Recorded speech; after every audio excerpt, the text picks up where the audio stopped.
My dear brothers and sisters, alam nyo, maraming beses nakarefer tayo sa pagiging dakila. Depende sa kung ano yung narating natin, kung ano yung pwesto natin, kung ano yung titulo natin. Pero ang ating Panginoong Jesucristo, binaliktad upside down. Kung ano ang inaasahan doon sa mga taong mayroong ranggo, yung mga taong mayroong titulo, yung mga taong nandoon sa pwesto. Kaya nga, nung lumapit ang magkapatid na ito na si Juan at si Santiago, ang sabi niya, ay mag-ingat kayo sa inyong hinihiling. Gusto nyo ng pwesto, gusto nyo ng ranggo, mag-ingat kayo. Because you do not know what you are asking for. Hindi nyo alam eh. Pero alam nyo po, hindi lang yung magkapatid ang parang suwapang sa pwesto ha. Kasi nung narinig ng mga disipulo rin yon, totoo, hindi naman sila ang lumapit kay Jesus. Nagalit rin sila doon sa magkapatid. Bakit? Naunahan kasi sila. Dahil yun rin po ang laman ng kanilang puso. Gusto rin po kasi nila. Bakit?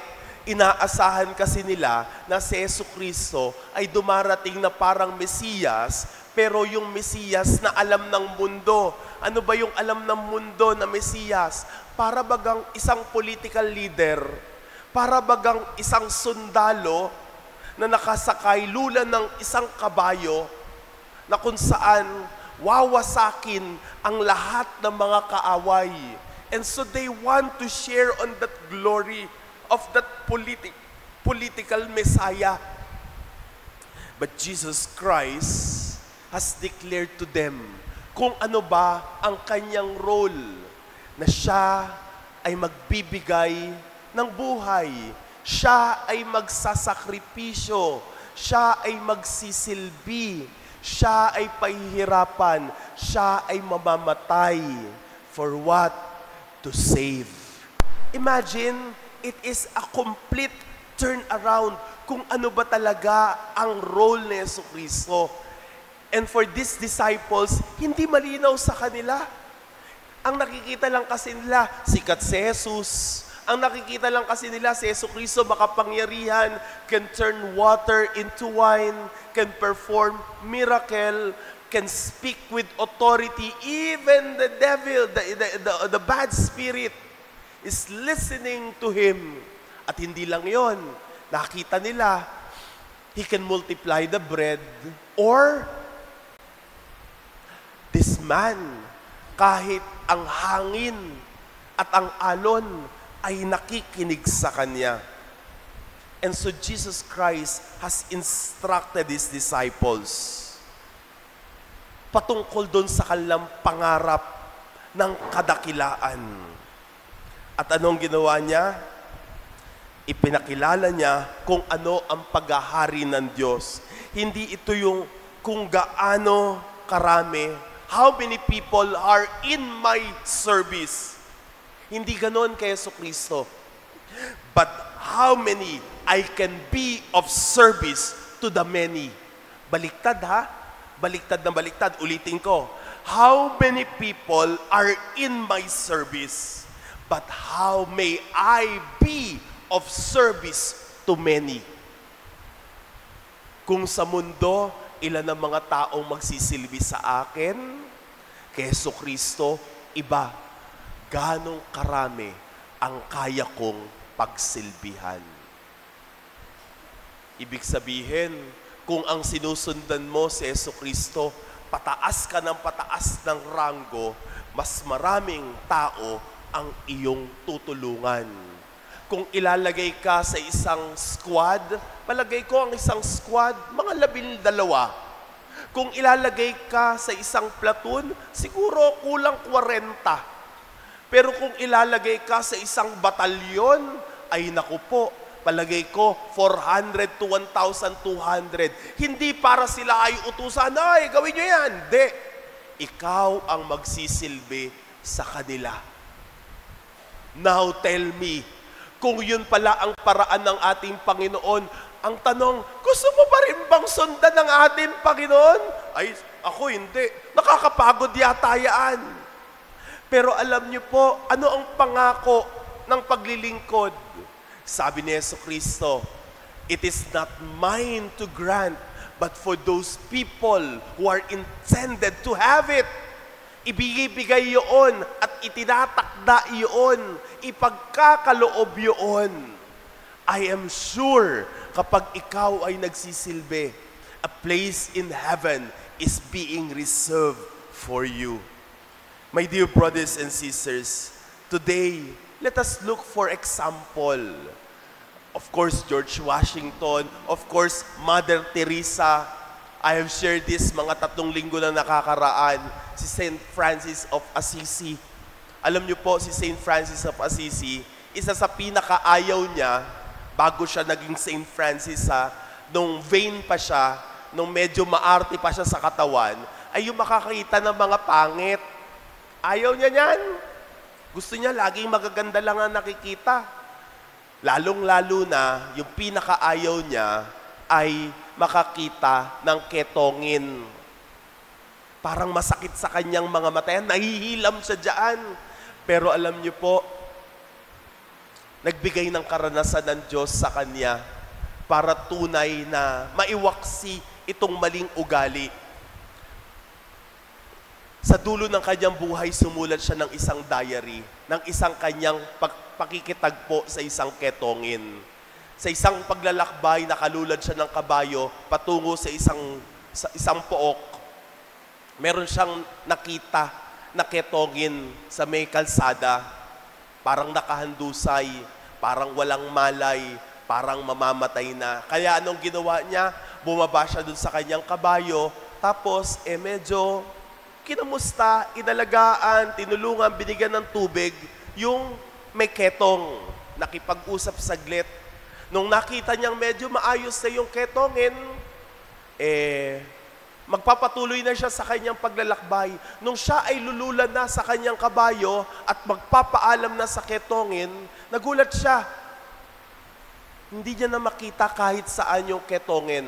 Sabi niya, imposible. Bakit wala na siya doon? Hindi pwedeng makaalis siya ng ganong kabilis. And then at that moment, na-realize niya na yung ketongin na yon ay si Kristo. Imagine, my dear brothers and sisters, sa ating paglilingkod, sa ating pagsisilbi, lalo-lalo na doon sa mga walang sinabi, it is a place of honor in serving Jesus. Si Jesucristo mismo ang ating tinatrato. Matthew 25:35, ano man ang gawin mo sa aking mga kapatid, ay ginawa mo sa akin. Tanong ng mga disipulo, kailan yon? Nung ako'y nauuwaw, nung ako'y nagugutom, nung ako'y hubad, nung ako'y may sakit, nung ako'y nakakulong. Ang tanong ng mga disipulo, kailan namin kayo nakita ng ganyan? Sabi ni Jesucristo, nung may sakit yung kapatid mo, nung nauuwaw siya, nung nagugutom siya, nung may sakit siya, nung dinamitan mo siya, parang ginawa mo na rin yon sa akin. Pagsisilbi ang daan patungo sa kadakilaan. Kaya nga mga kapatid, isa sa mga pinakamagandang example ay yung ating mga nanay. Yung mga nanay, lalo-lalo na ang isang nanay na manganganak. Di ba? 9 na buwan, dadali niya yan. Ang bigat niyaan. Napakamot si nanay sa tiyan, oh. Palagay ko, naaalala niya yung bigat. At hindi lang yung 9 na buwan na pagdadala ng bata sa kanyang sinapupunan. Yung oras na siya ay iiri na para ilabas, iluwal ang bata. Mag-aagaw buhay siya.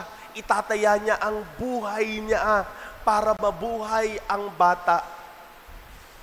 Kami mga lalaki, hindi namin alam kung gaano kasakit mga anak. Ang alam lang naming masakit ay yung magpapatuli kami. Pero yung sakit ng panganganak, naku po. Pero sabi nila, sabi ng mga nanay, literal na parang mayroong pinupunit kada ire. Pero kinakailangang ibigay yun. Bakit? May buhay na bunga ang sakripisyong ibinibigay ng ina. Hindi pa natatapos doon yun. Dahil ang sakripisyo magpapatuloy, ang nanay pasususuhin, aalagaan, aayusin ang bata. Habang lumalaki, may mga gabi na kung saan ang bata iiyak, ipagheheli ng nanayaan. You see how greatness is connected on giving your life, giving your service. Ito pa yung isa, hindi lang yung mga bagay na panahon na okay. Di ba, ang nanay, pupunasan niya rin ang puwit ng bata. Wala siyang pakialam kahit gaano kabaho yung dumi ng bata. Kahit ang kanyang kamay ay marumihan. Ang mahalaga, malinis niya ang bata. You see, that is greatness. Pag ang nanay padidigahin ang bata, di ba? Susuka yan sa kanyang balikat. Pero ang nanay, it doesn't matter. What is important ay yung bata ay magkaroon ng, yung maayo siya. Diba? My dear brothers and sisters, how service is connected to greatness. Kaya hindi natin pwedeng sabihin, hindi ko alam yan, Father. No. Lahat tayo alam yun. Bakit? Lahat tayo pinagdaanan yon at naranasan yon. And so in our part, let us also do that to other people.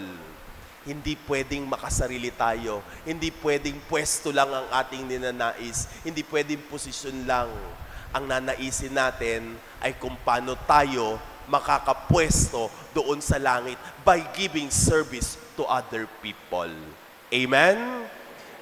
Tatapusin ko ang aking homilya sa pagbibigay ng isa pang example.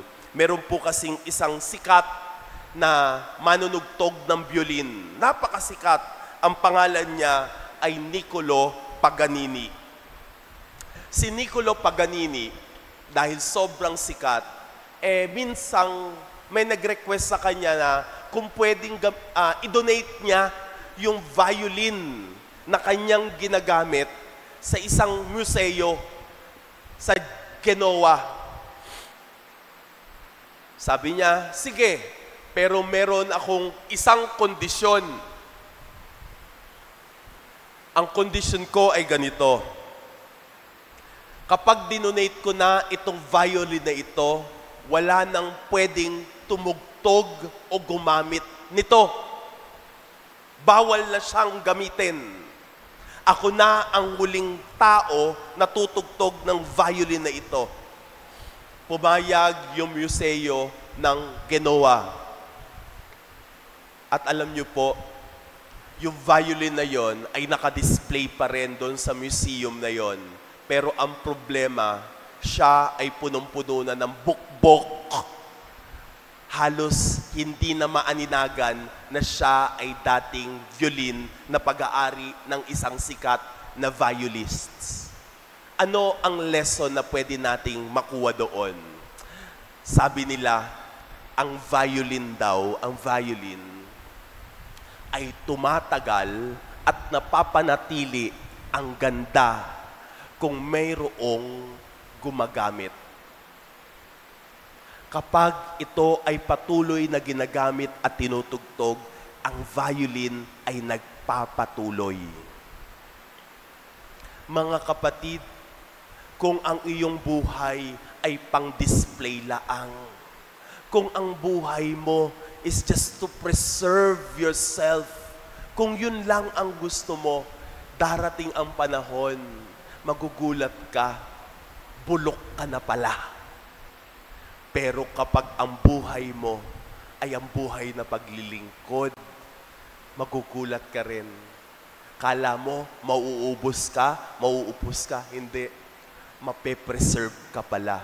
Hindi lang dito, kundi doon sa buhay na darating pa. Amen? Palakpakan po natin ang Panginoon.